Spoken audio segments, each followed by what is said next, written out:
ভাঙ্গেন। এই শেখ হাসিনার বাড়ি এগুলো সব মনে করেন যে আপনার এগুলো সব ভাঙ্গারিতে নিয়ে আইতেন, আপনার হাতেরটাই তো ভেঙে যেত। 32 নম্বরের এই স্বৈরাচার শেখ হাসিনার বাড়ির যে ইট ছিল, পাথর ছিল, এগুলো ভেঙে রড তৈরি করার চেষ্টা, মানে রড ভেঙে ভাঙানিতে বিক্রি করার চেষ্টা করবেন এই চাচা।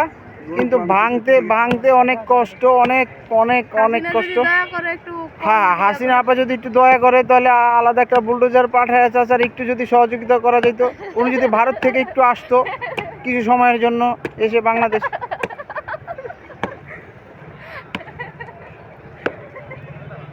কাকা বড় হাতুর আছে, আমরা হেল্প করি। বড় হাতুর নাই, ওনার হাতুর কেনার টাকা নাই, ওনাকে বলেন আপনি এই কষ্ট করে বের করে রড বের করে ওটাতে আগে হাতুর কিনবেন বড় পরিমাণে। হাতুর নিয়ে আসবেন, আপনি হাতুর নিয়ে আসবেন। কেউ নিষেধ করবে না আপনাকে যে করতেছেন কেন। কারণ এইটা যে আপনি বিক্রি করে যে রড যে বিক্রি করে যে টাকা নেবেন, এটার প্রতি আপনার আগে থেকেই হক আছে। আপনার আগে থেকেই হক আছে, আপনাকে কেউ কোনো প্রশাসনের কেউ বলার কিছু নাই, কিচ্ছু বলবে না। আরে শুনেন, কাবা শরীফে দেখে আসেন যে ওই হলো আবু জেহেলের বাড়ি, মক্কা শরীফের কি অবস্থা। পোশাক পায়খানা আমরা করে আসিনি। হ্যাঁ, আমরা পোশাক পায়খানা করেছি।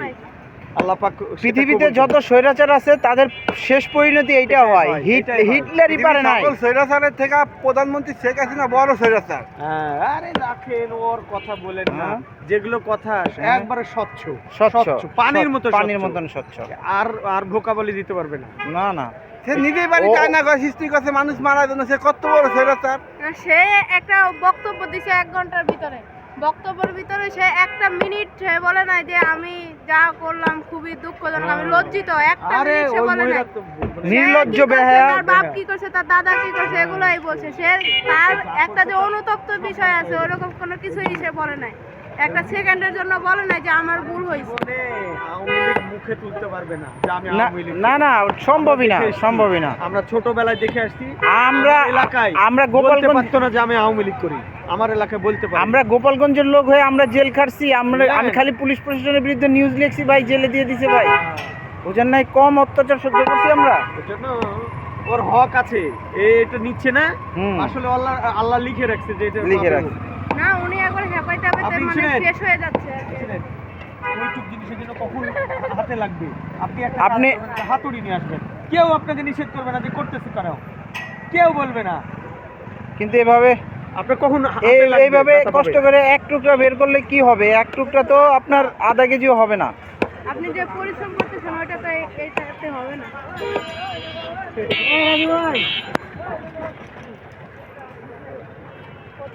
বাড়ি তো এটুক ছিল, হ্যাঁ, সাবেক বাড়ি গেলাম এটুক। হ্যাঁ, এই যে বাড়ি এটুক ছিল, আরে পুরাটাই দখল করছে। ওই যে শুনছিলাম যে আপনার পাকিস্তানি কার কিচ্ছু করতে হবে না। এইটা এই বাংলাদেশের সবচেয়ে সুন্দরতম একটা গণশৌচাগার করা দরকার। তাহলে ওই মক্কা শরীফের সাথে এটা তুলনা করা, মানে তুলনা, নাউজুবিল্লাহ, আল্লাহ মাফ করুন, তুলনা না, জাস্ট ওটাকে পাশাপাশি রাখা যে ওইটা মানে আবু জেহেলের বাড়ি যেরকম পাশাপ পায়খানা হয়েছে, এইটাও আল্লাহ পাক এরকমই করা উচিত। কিভাবে মানুষ খুন করছে, মানুষ হত্যা করছে এই মহিলা দেশটাকে ধ্বংস করছে। চলো।